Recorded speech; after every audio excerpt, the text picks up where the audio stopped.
ओम नमो भगवते वासुदेवाय।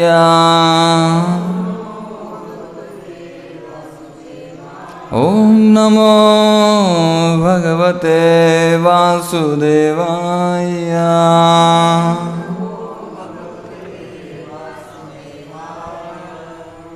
हरे कृष्णा।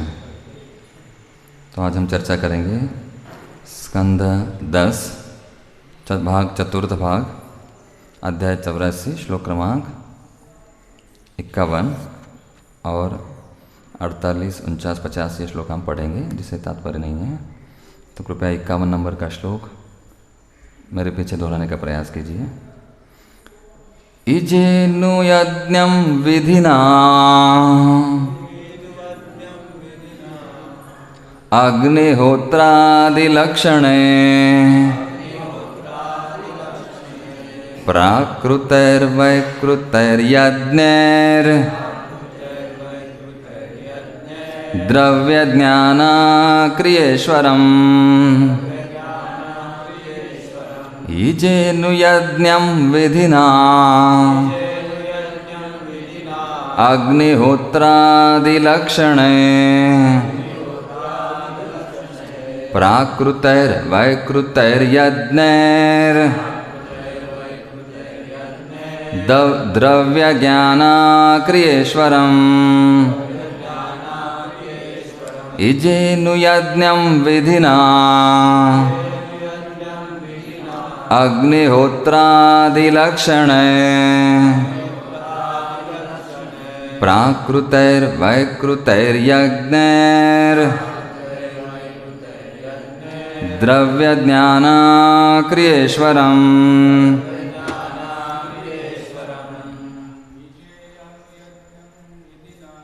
इजेनु यज्ञं विधिना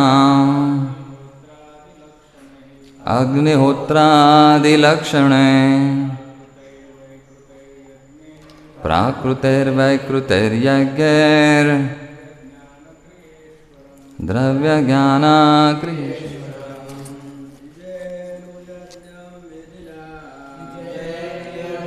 विधिना अग्निहोत्रादिलक्षणे प्राकृतैर्वैकृतैर्यज्ञे द्रव्यज्ञानाक्रियेश्वरम्। और क्या बात है माता जी? शब्दार्थ में मेरे पीछे दोहराइए। शब्दार्थ। इजे पूजा की, अनुयज्ञम हर तरह के यज्ञ से, विधिना समुचित नियमों के द्वारा, अग्निहोत्र पवित्र अग्नि में आहुतियाँ डालकर, आदि इत्यादि लक्षणों से युक्त, प्राकृत बिना किसी संशोधन के, श्रुति के आदेशों के सर्वथा अनुकूल, वैकृत संशोधित अन्य स्रोतों के लक्षणों के अनुसार सामंजित, यज्ञों से, द्रव्य यज्ञ की साज सामग्री के, ज्ञान मंत्रों के ज्ञान के, क्रिया तथा अनुष्ठानों के, ईश्वरम प्रभु को। अनुवाद और तात्पर्य श्रील प्रभुपाद जी के विनीत शिष्यों के द्वारा। श्रील प्रभुपाद की जय। अनुवाद। विविध प्रकार के वैदिक यज्ञों को समुचित विधि विधानों के अनुसार संपन्न करते हुए वसुदेव ने समस्त यज्ञों की साज सामग्री, मंत्रों तथा अनुष्ठानों द्वारा ईश्वर की पूजा की। उन्होंने पवित्र अग्नि में आहुतियाँ डालकर तथा यज्ञ पूजा के अन्य पक्षों का पालन करते हुए मुख्य तथा गौण यज्ञ को संपन्न किया। तात्पर्य। अग्नि यज्ञों के अनेक प्रकार हैं और हर एक यज्ञ के विशद विधि विधान हैं।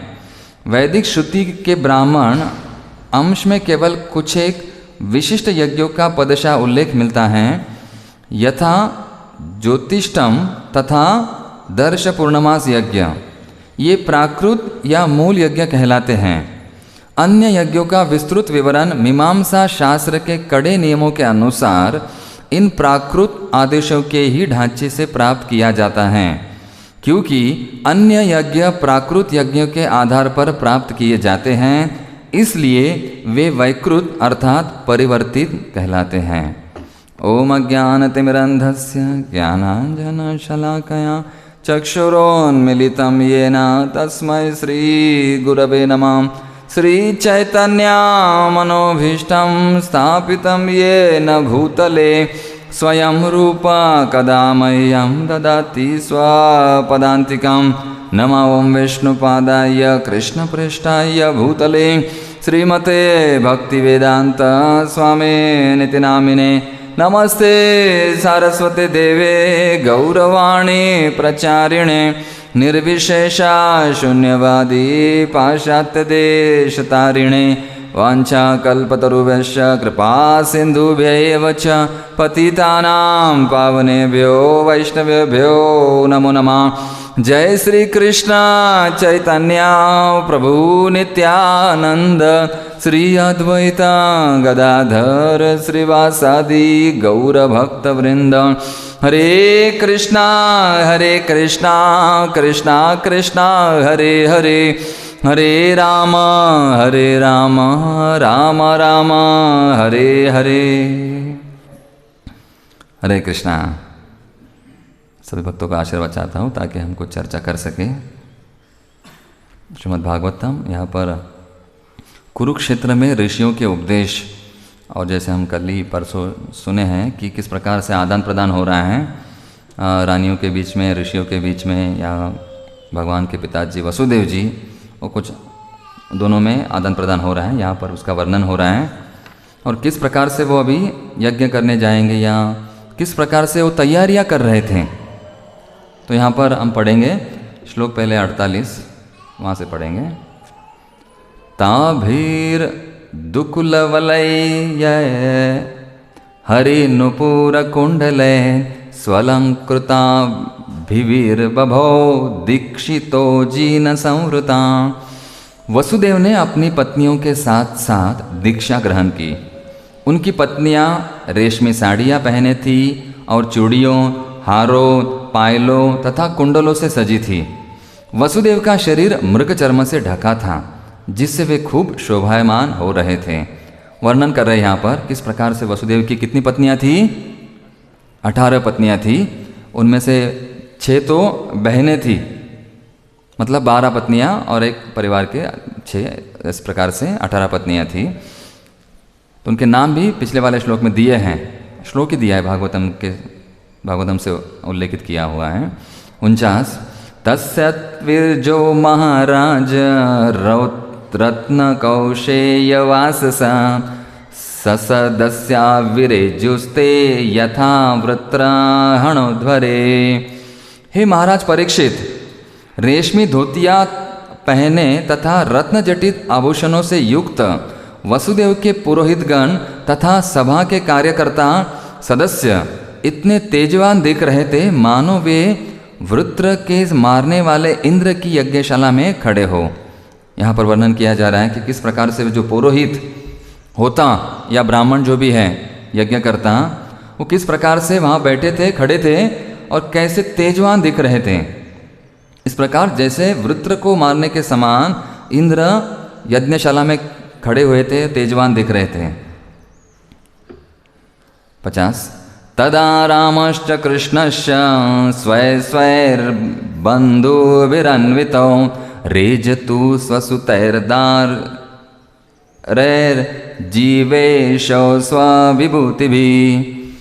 उस समय समस्त जीवों के प्रभु बलराम तथा कृष्ण अपने अपने पुत्रों, पत्नियों तथा अन्य पारिवारिक सदस्यों के साथ, जो उनके ऐश्वर्यों के अंशरूप थे, अत्यधिक शोभायमान हो रहे थे। और वहाँ पर बाकी लोगों के जीवों के साथ प्रभु बलराम तथा कृष्ण तथा रामश्च कृष्णश्च, राम मतलब बलराम और कृष्ण अपने अपने पुत्रों पत्नियों तथा पारिवारिक सदस्यों के साथ जो उनके ऐश्वर्य के अंशरूप थे शोभायमान दिख रहे थे। अभी आज का श्लोक 51। इजेनु यज्ञम विधिना अग्निहोत्रादिलक्षणेन प्राकृतैर्वैकृतैर्यज्ञैर्द्रव्य ज्ञानाक्रियेश्वरम। विविध प्रकार के वैदिक यज्ञों को समुचित विधि विधानों के अनुसार संपन्न करते हुए वसुदेव ने समस्त यज्ञों की साज सामग्री मंत्रों तथा अनुष्ठानों द्वारा ईश्वर की पूजा की। उन्होंने पवित्र अग्नि में आहुतियाँ डालकर तथा यज्ञ पूजा के अन्य पक्षों का पालन करते हुए मुख्य तथा गौण यज्ञ को संपन्न किया। हरे कृष्णा। तो I would like to seek the blessings of Maharaj so I can speak. I don't have qualification but Maharaj bless me so I can discuss. कुछ चर्चा कर सकूं भक्तों को एक सेवा के रूप में। Already Maharaj knows everything. He is the better person here. He can speak more elaborately and clear our doubts. I will just try to serve as per the order. तो यहाँ हम जानने का प्रयास करेंगे। इजेनु यज्ञम विधिना, इज मतलब पूजा अर्चना करना है, अनुयज्ञम विधिना तो विविध विधि के अनुसार ये पूजा अर्चना यज्ञों की करनी आवश्यक होती है। अग्निहोत्रादि लक्षणम, अग्निहोत्र उसमें कुछ आहुतियाँ डालना पड़ते हैं आदि और आदि चीज़ें हैं, बहुत सारी चीज़ें वहाँ पर बताई जाएगी, कुछ नीति नियम रहेंगे। और क्या है फिर ये जो है सब कुछ चीज़ें पूजा अर्चना यज्ञ विधि अग्निहोत्र प्राकृत है। प्राकृत का अर्थ है ओरिजिनल, अंग्रेजी में मुझे हिंदी में कैसे है, बिना किसी संशोधन के श्रुति के आदेशों के सर्वथा अनुकूल, मतलब ओरिजिनल वहाँ पे अंग्रेजी में लिखा गया है कि प्राकृत है मतलब प्राकृत ओरिजिनल जो भी चीज़ें हैं वो यज्ञ बताए गए थे वही वो कर रहे थे वसुदेव जी और बाकी पुरोहितगण ऋषिगण। और वैकृतैर, वैकृत वैकृत मतलब थोड़ा सा विकृति, उसमें ओरिजिनल को थोड़ा सा बदल कर संशोधित अन्य स्रोतों के लक्षणों के अनुसार समंजित, मतलब उन्होंने जहाँ पर लिखा गया है अंग्रेजी में डेरिवेशन डेरिवेटिव, बाकी जो मूल यज्ञ था प्राकृत यज्ञ और दूसरे जो यज्ञ है वो वैकृत मतलब विकृत बोल सकते हैं या वैकृत यज्ञ यहाँ पर उल्लेख किया गया है, उसे वैकृत अर्थात परिवर्तित कहलाते हैं। तात्पर्य में प्रभुपाद जी के शिष्यों ने लिखा है। तो ओरिजिनल यज्ञ भी उन्होंने किए और कुछ यज्ञ एडजस्टमेंट किए, वो सामग्री के अनुसार साथ सामग्री उपलब्ध हैं। जैसे हमारे पुरोहित अगर कुछ सुविधाएं नहीं होती है फिर भी जैसे कुश आसन होना चाहिए यज्ञ के लिए, लेकिन कुश आसन नहीं तो फिर चटाई भी चल जाती है जिसके ऊपर हम पैर रखते हैं कुछ या खाना भी खाते हैं या कुछ और भी कार्य करते हैं, वही चटाई वो यज्ञ के लिए भी उपयोगी लाते हैं। मतलब वो वैकृत है, मतलब एडजस्टमेंट करके संशोधित जो भी साथ सामग्री उसके अनुसार काम चलते रहना है तो उसे कहेंगे। लेकिन जो प्राकृत यज्ञ हैं वो थोड़े से कठिन होते हैं, उसके विधि विधान नियम थोड़े से अलग होते हैं और उनके अनुसार ही होना ज़रूरी है। तो वहाँ पर वो ज़रूरी है प्राकृतैर वैकृतैर यज्ञ द्रव्य ज्ञान क्रियेश्वरम। और द्रव्य मतलब जो भी साथ सामग्री उपलब्ध है उसे द्रव्य कहा गया है या धन संपत्ति, और मंत्रों के साथ ज्ञान और कुछ क्रिया अनुष्ठान कहाँ पर हैं कैसे हैं किस समय हैं उसके अनुसार वो यज्ञ किए गए हैं। किन के लिए किए गए हैं? ईश्वरम, प्रभु के लिए, भगवान के लिए। मतलब वसुदेव जी सब कुछ जानते थे और भगवान के लिए वो यज्ञ पूजा सभी का पालन कर रहे थे और गौण और मुख्य यज्ञ दोनों कर रहे थे। जैसे हम लोग भी यज्ञ जब करते हैं, जन्माष्टमी हो, नरसिंह चतुर्दशी हो या कोई उत्सव हो, फंड कलेक्शन के लिए या डोनेशन के लिए, एक यज्ञ होता है मुख्य जिसमें हमारे सन्यासी जो गुरुवर है वो बैठते हैं और बाकी छोटे छोटे यज्ञ वहाँ पर होते हैं जिसमें बाकी डोनर लोग जो भी, हालांकि कपड़े उनके स्वच्छ ना हो, नहाए धोए या हो ना हो या कुछ कार्य हाथ लगे हो किसी चीज़ों को या आचमन ठीक से नहीं आता हो, फिर भी वो उस यज्ञ में बैठते हैं। मतलब एक यज्ञ होता है मुख्य जो पुरोहित के लिए होता है या गुरुवजन या बड़े जो व्यक्ति होते हैं, यज्ञ जो अग्निहोत्र करने वाले, तो उनके लिए मुख्य यज्ञ होता है और दूसरे गौण यज्ञ होते हैं। गौण यज्ञ मतलब बाकी डोनर के लिए, कुछ लोगों के लिए जो कि नियम पालन नहीं कर सके या जो भी यथाशक्ति आए हैं या कोई भी आए तो उसे बिठा देते हैं हम लोग, उसे मुख्य यज्ञ में नहीं बिठा सकते हैं। तो क्योंकि गौण यज्ञ में उसके लिए व्यवस्था की जाती है, तो वो गौण यज्ञ है, उसे कहेंगे वैकृत यज्ञ। और यहाँ पर बताया जा रहा है तात्पर्य में, वैदिक अग्नि यज्ञ के अनेक प्रकार हैं और इस अग्नि यज्ञ के अनेक बहुत सारे प्रकार होते हैं और हर एक यज्ञ के विशद विधि विधान हैं। हर एक यज्ञ के अलग अलग विधि विधान होते हैं, मतलब उसके लिए अलग पुरोहित आहुति डालेगा, मंत्रोच्चारण करेगा, उसके अलग अलग विधि होते हैं। वैदिक श्रुति के ब्राह्मण अंश में केवल कुछ एक विशिष्ट यज्ञों का पदशः उल्लेख मिलता है और श्रुति या वैदिक काल में कुछ विशिष्ट यज्ञों का ही उल्लेख किया हुआ है। तो कौन से यज्ञ है वो? यहाँ पर 2 यज्ञों का उल्लेख किया गया है जिसे कहते हैं ज्योतिष्टोम यज्ञ। एक यज्ञ है ज्योतिष्टम यज्ञ और दूसरा है दर्श पूर्णमास यज्ञ। इनका उल्लेख यहाँ पर किया गया है। जो अग्निहोत्र या फिर अग्नि यज्ञ के प्रकार हैं उनमें 2 यहाँ पर मुख्य बताए गए हैं, ज्योतिष्टोम यज्ञ और दर्श पूर्णमास यज्ञ। तो ये यज्ञ प्राकृत या मूल कहलाते हैं। ये दोनों जो हैं ज्योतिष्टोम और दर्श पूर्णमास, ये दोनों प्राकृत मतलब मूल कहे गए हैं। ये मुख्य यज्ञ हैं, ये मुख्य पुरोहित के लिए बतलाए गए हैं, जो कि वो मंत्रोच्चारण ठीक से कर सके और ठीक से सामग्री शुद्धता का पालन कर सके, उनके लिए बतलाए गए हैं। लेकिन अन्य यज्ञों का विस्तृत वर्णन, फिर विवरण जो है, विस्तार, वो मीमांसा शास्त्र में किया गया है। उसके लिए भी कड़े नियम हैं। आप समझने का प्रयास कीजिए, जो तात्पर्य मैं समझाने का प्रयास आपको बता रहा हूँ। और बाकी जो यज्ञ हैं गौण, दूसरे यज्ञ, वो मीमांसा शास्त्र जैसे 6 दर्शन शास्त्र है हमारे वैदिक के अनुसार। आप सबने सुना होगा, जाना होगा, तो उसके मैं नाम दोहराता हूँ आपके लिए अधिक जानकारी के लिए। जो वैदिक जो ज्ञान है उसका परिपक्व परिणाम इन 6 शास्त्रों के द्वारा बताया जाता है। उन्हें कहा जाता है षड दर्शन या 6 दर्शन शास्त्र। इनके नाम हैं न्याय, वैशेषिक, सांख्य, योग, पूर्व मीमांसा और उत्तर मीमांसा। श्री श्री राधा पंडरीनाथ की जय, श्रील प्रभुपाद की जय। तो यहाँ पर ये 6 षड दर्शन के बारे में वर्णन आता है। न्याय शास्त्र जो है उनके द्वारा दर्शन होता है। तो उनके जो प्रमुख हैं वो कौन है? महर्षि गौतम। उनके द्वारा वो उसका विस्तार विधि नियम बताए गए हैं। दूसरा है वैशेषिक, महर्षि कणाद, उन्होंने उनके प्रमुख हैं। और फिर तीसरा सांख्य योग, जो महर्षि कपिल, भगवान ही है Kapil Dev, the son of Devahuti के पुत्र, उनके द्वारा ये सांख्य योग बतलाया गया है।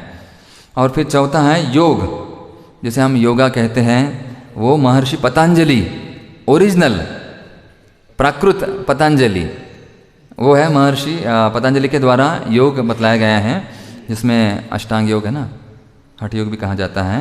और फिर 5वां है कर्म मीमांसा, या इसे कहा जाता है पूर्व मीमांसा। कर्म मीमांसा या पूर्व मीमांसा, यहाँ पर मीमांसा में के शास्त्र में इसके वर्णन दिए गए हैं गौण यज्ञों के। उसका ढांचा तैयार किया गया है ताकि वो प्राकृत यज्ञों पर आधारित कर सके। तो ये कर्म मीमांसा या पूर्व मीमांसा ये बतलाए हैं, इनका ज्ञान अधिक दिया है महर्षि जैमिनी ने। जैमिनी ऋषि बड़े ऋषि थे, उनके बारे में, वो जैमिनी हमारा वो तेल वाला जैमिनी नहीं, वो खाने वाला तेल जैमिनी, ये जैमिनी ऋषि हैं। उनके द्वारा ही हमारे भारत में रहते तो कुछ ना कुछ यहाँ वहाँ संबंध आ जाता है, चाहे पतंजलि हो, जैमिनी हो, कपिल हो, कणाद हो या गौतम जी हो। हम लोग, हमारा संबंध इन ऋषियों के साथ है, इसलिए कहीं ना कहीं ये नाम आते रहते हैं। और 6 नंबर का है ब्रह्म मीमांसा, या उसे कहते हैं उत्तर मीमांसा। एक था पूर्व मीमांसा, दूसरा है उत्तर मीमांसा। इसे महर्षि व्यास या बादरायण, श्री बादरायणी उवाच, बादरायणी मतलब वही महर्षि व्यास, इनके द्वारा ये उत्तर मीमांसा या ब्रह्म मीमांसा वेदांत इसे कहते हैं। ये हमें बतलाया गया है महर्षि व्यासदेव जी ने। तो ये 6 दर्शन है जिनको जानना ज़रूरी है। वो हमारा जो वेदांत है इसका परिपक्व परिणाम है, एक स्टैंडर्ड उन्होंने रखा हुआ है। इनके द्वारा हम ठीक से देख सकते हैं कि कहाँ पर न्याय है, किस न्याय के अनुसार चलना चाहिए। और फिर वैशेषिक है जिसमें कहाँ पर अलग अलग कण कण में कहाँ पर क्या क्या चीज़ें हैं। और फिर सांख्य योग कैसे बना हुआ है संख्या से। और फिर योग, कुछ योग करना चाहिए, यम, नियम, आसन, प्राणायाम, प्रत्याहार, ध्यान, धारणा, समाधि, ये अष्टांग योग है, इसके बारे में बताया गया है। और फिर पूर्व मीमांसा महर्षि जैमिनी ने बताया गया है, कुछ कर्मकांडीय बातें बताई गई हैं कि ये करो, वो करो, ऐसे ये यज्ञ करो, वैसे यज्ञ करो।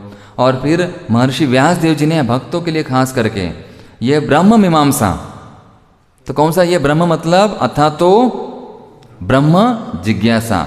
ब्रह्म मतलब इसका अर्थ कल हम चर्चा कर रहे थे 4थे अध्याय में भक्ति शास्त्री में। ब्रह्म मतलब आध्यात्मिक, ब्रह्म ब्रह्मन मतलब भगवान का तेज, और ब्राह्मण मतलब जो एक वर्णाश्रम के अनुसार, तो वो ब्राह्मण है। तो यहाँ पर समझ गए कि वह ब्रह्म मतलब आध्यात्मिक, अथा तो ब्रह्म जिज्ञासा, अभी तो आध्यात्मिक जिज्ञासा करो। ये वैदिक वेदांत सूत्र का वाक्य है, प्रथम वाक्य, अथा तो ब्रह्म जिज्ञासा, ये जिज्ञासा करना आवश्यक है। तो ये बतलाया गया है ब्रह्म मीमांसा वेदांत शास्त्र महर्षि व्यासदेव जी के द्वारा। तो यहाँ पर अलग अलग यज्ञ तो हैं।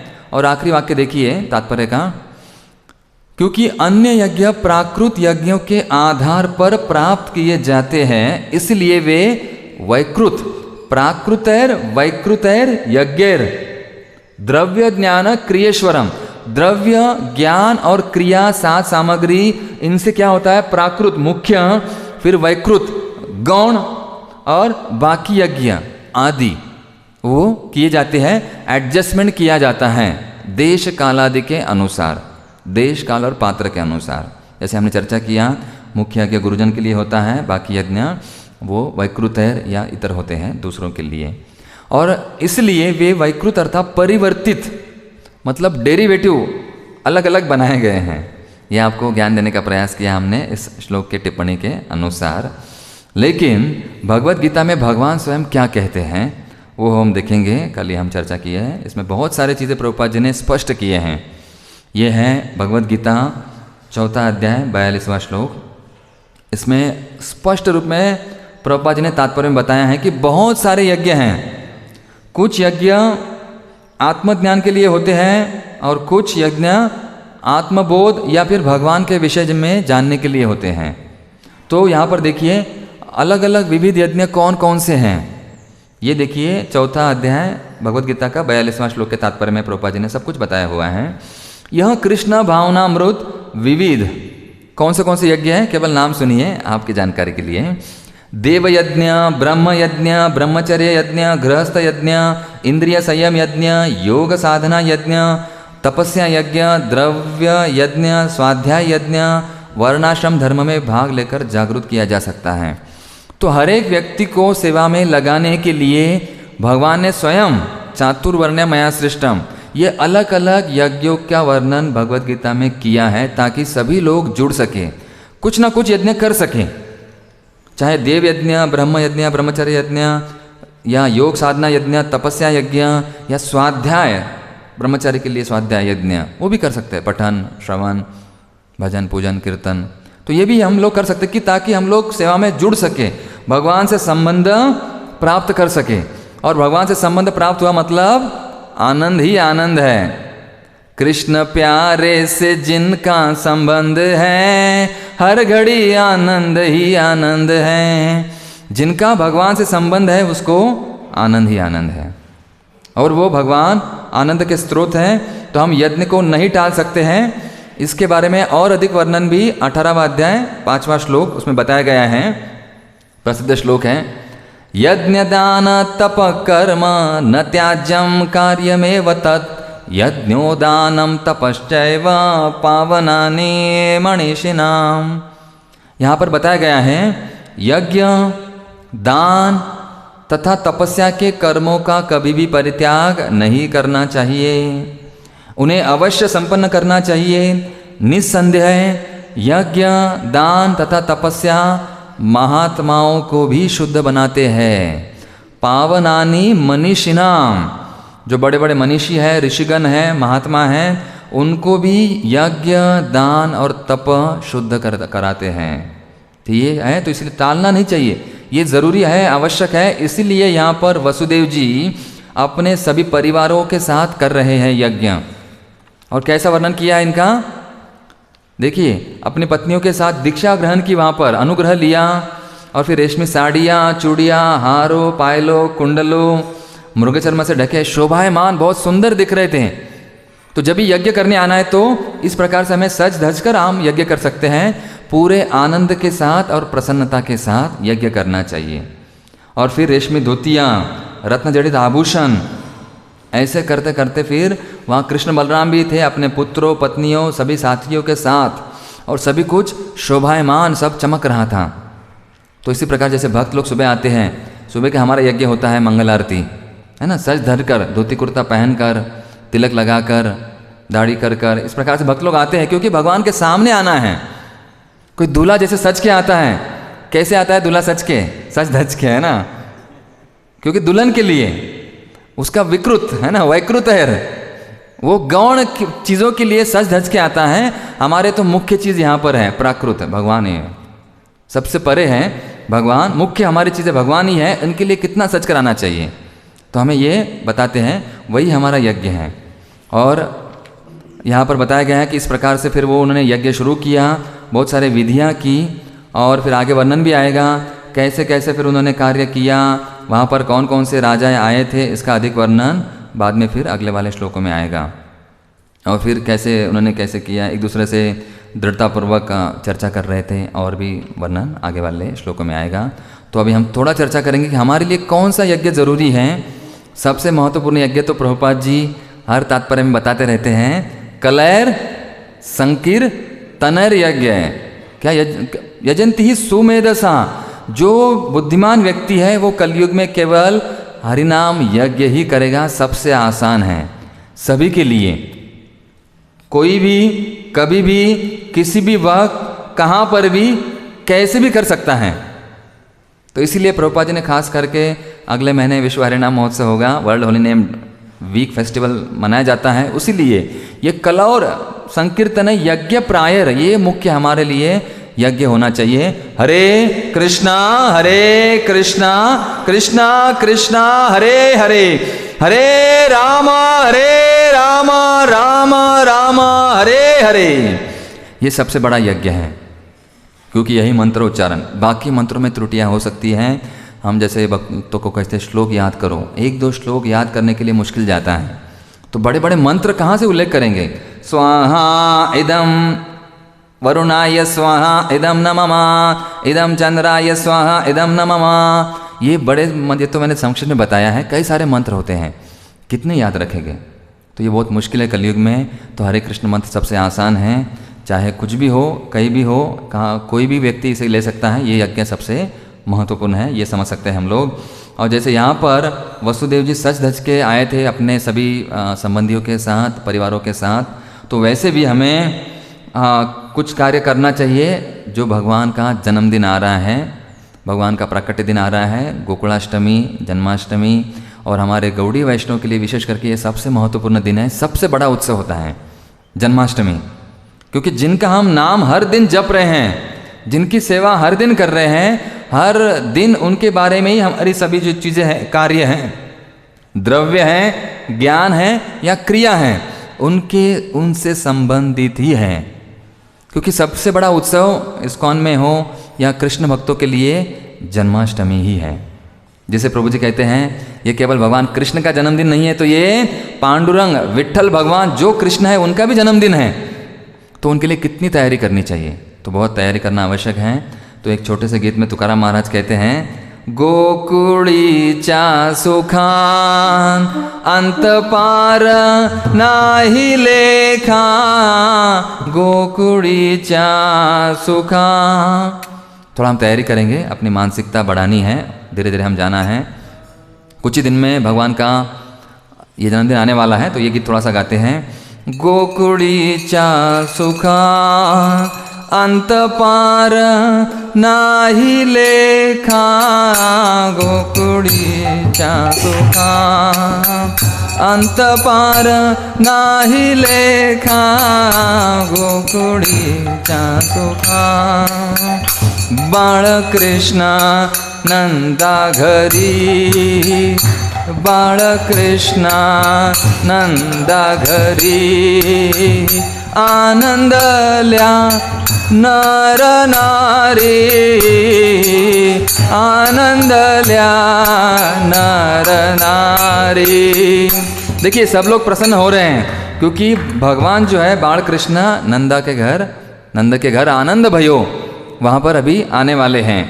आनंद लिया नर नारी, सब लोग प्रसन्न हुए हैं और इतना आनंदित है तो उन्होंने क्या क्या किया है। गूढ़िया तोरणे करती कथा गाती गाणे, गूढ़िया तोरणे करती कथा गाती गाणे। तो उन्होंने क्या क्या किया है, पूरा सजाया हुआ है।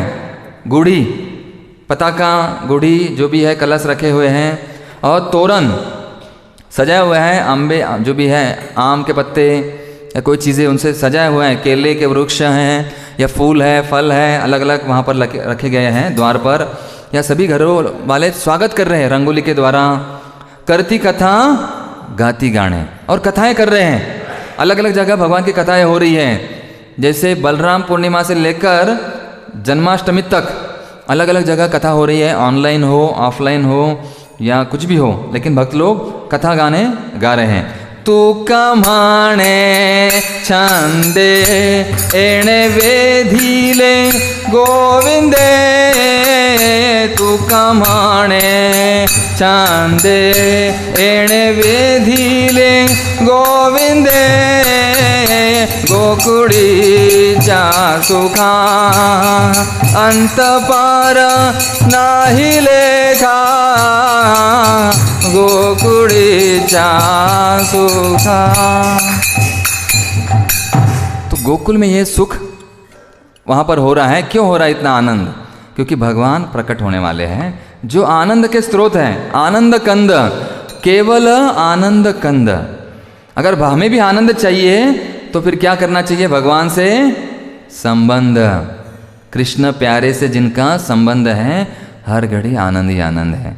अगर भगवान से संबंध हम जोड़ेंगे तो आनंद ही आनंद होगा। तो यहाँ पर कह रहे हैं बाल कृष्ण और भगवान आने वाले हैं। तो इस प्रकार कई सारे गुणगान कर रहे हैं सभी नर नारी। जैसे यहाँ पर यज्ञ होने जा रहा है, वसुदेव जी करवा रहे हैं यज्ञ। उसके लिए कितनी तैयारी कर रहे हैं कि जो भी रानियाँ हैं सभी लोग वहाँ पर खुश हुए हैं कुरुक्षेत्र में, और सूर्य ग्रहण भी है।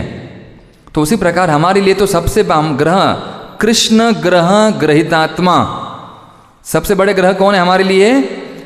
जो प्रहलाद महाराज के पीछे लगे थे। राहु केतु तो शनि हमारे पीछे लगते ही हैं, हम चाहे ना चाहें, लेकिन कृष्ण ग्रह ग्रहितात्मा हमें होना चाहिए। अगर कृष्ण ग्रह हमारे पीछे लग जाएंगे तो राहु केतु शनि मंगल जो भी हैं वो सब भाग जाएंगे, मंगल ही मंगल हमारा होगा। तो इसी प्रकार हमें समझना चाहिए कृष्ण ग्रह ग्रहितात्मा। तो कृष्ण ग्रह हमारे पीछे लग गए, बाकी ग्रह भाग जाएंगे।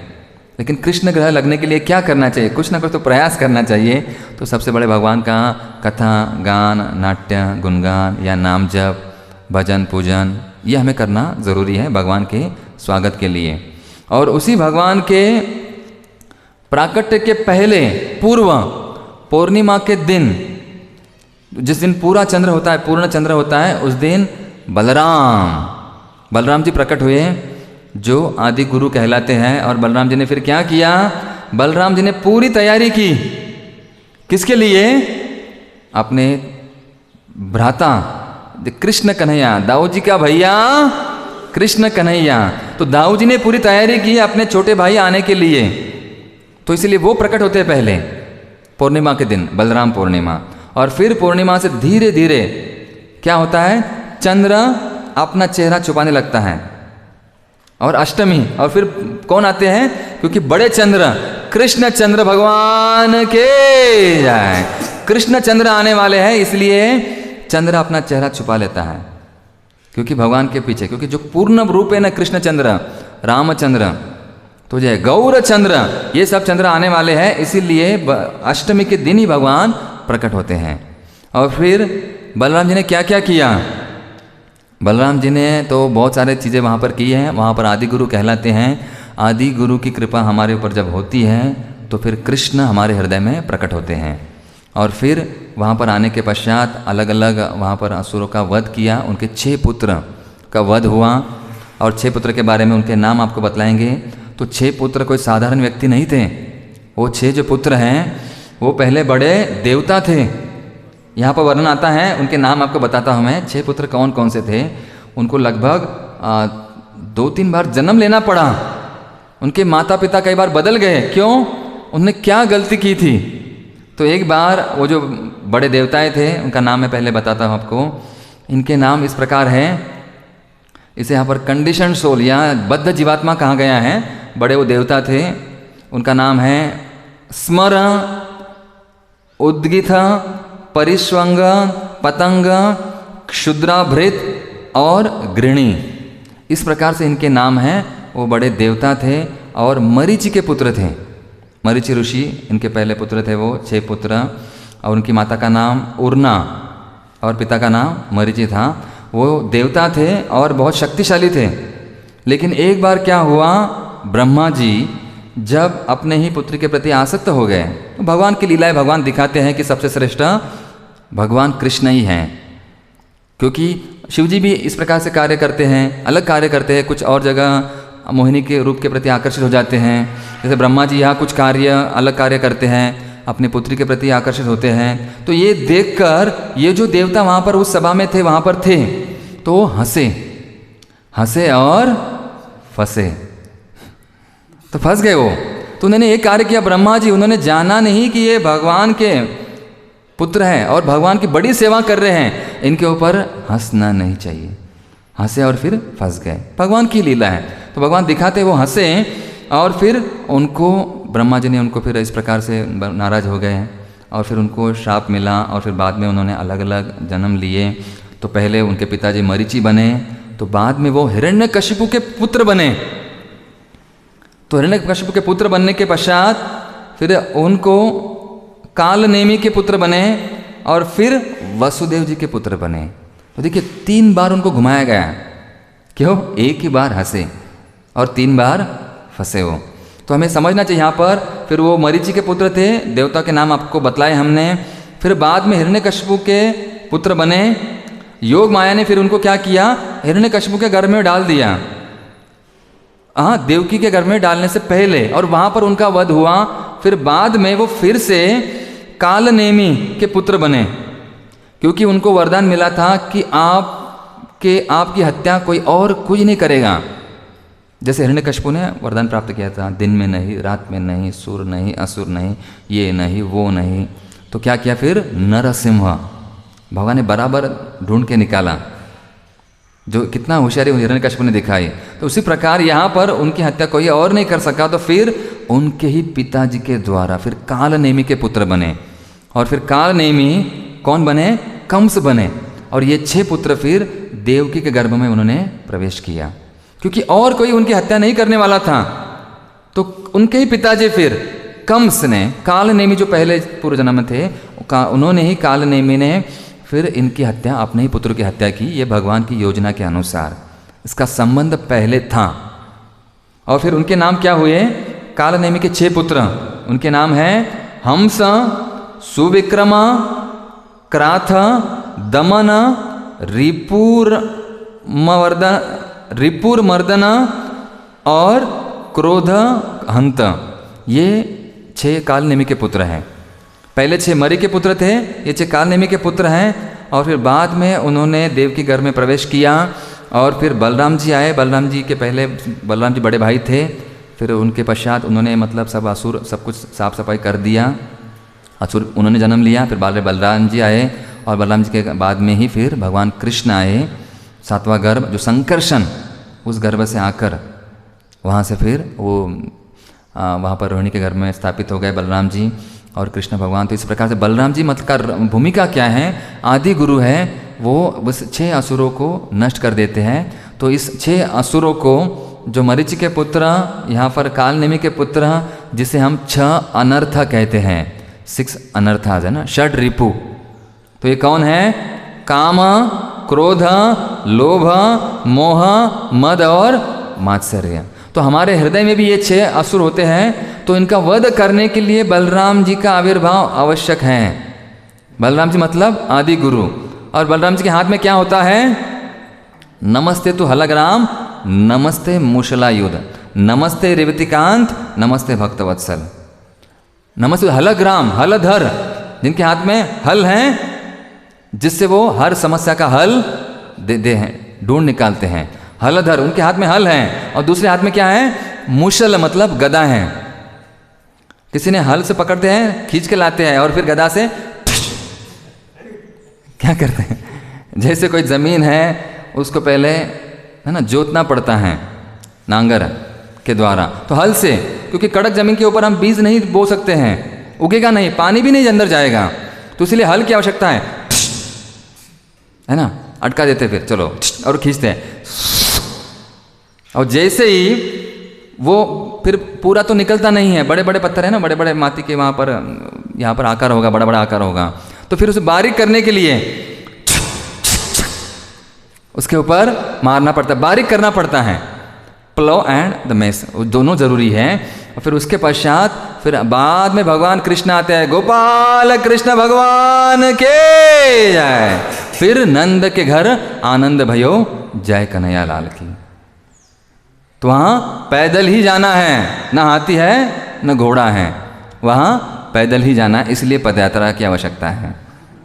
कि बाकी घोड़ा बैल, फिर ये कहीं युद्ध हो जाएगा तो कोई फ्यूल जो भी है ईंधन रोक देगा, तो कैसे चलेंगे। लेकिन तब हमारे बैल ही हमें लेकर जाएंगे, कोई ये सामग्री नहीं मिलेगा, लाइट नहीं रहेगी या कुछ और चीज़ें नहीं रहेगी, तो केवल भौतिक चीज़ों का कुछ गारंटी नहीं है, कब कहाँ कैसे समाप्त हो सकती है। तो इसलिए आध्यात्मिक चीज़ें है जो नैसर्गिक है, वो बैल है, फिर बाद में चलकर ही हमें जाना है। तो यहाँ पर हमें समझना ज़रूरी है। फिर बलराम जी आते हैं, 6 असुरों का वध करते हैं, और 6 असुरों का वध होने के बाद फिर भगवान कृष्ण आनंद से वहाँ पर उस हृदय में विराजमान होते हैं। और फिर वो जो माखन चोर, चित्त चोर, वस्त्र चोर हमारा चित्त, हमारा हृदय चुरा लेगा, जो किसी और ने चुराते हैं। हमारा मोबाइल चुरा लेता है, हमारा लॉकर चुरा लेता है, हमारे बेडिंग है, गद्दी, हमारे जो वस्तुएं हैं उनके प्रति आसक्ति वो हमारा हृदय चुरा लेता है।